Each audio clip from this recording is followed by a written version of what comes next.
Всем привет! Сейчас я распакую защитное стекло PowerPlant для телефонов Huawei P8 Lite, заказанное в интернет-магазине Розетка. Итак, приступим. Для начала я покажу вам упаковку просто сверху, снизу там просто пластмасса. И открывается она достаточно легко. Так что вот смотрите. А теперь уже о защитном стекле. Так как оно само по себе глянцевое, это означает, что блики от света будет видно. То есть на солнце не очень удобно пользоваться, но все же терпимо. В темных помещениях это не мешает. А в конце видео это и так будет видно, потому что я светил на него лампой. Ну вот так. Теперь о комплектации. Вот защитное стекло. Такое оно.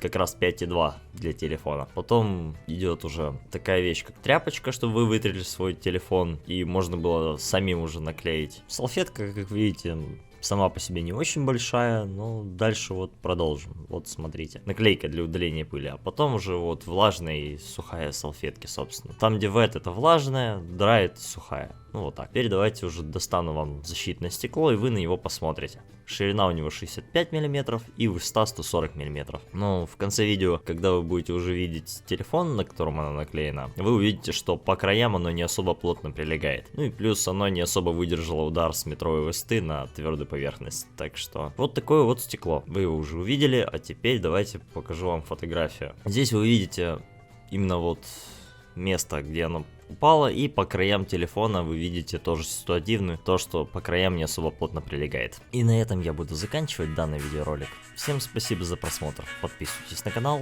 ставьте видео лайки и так далее. Короче, до следующих видео. Розеткой, как обычно, доволен. Ну все, пока.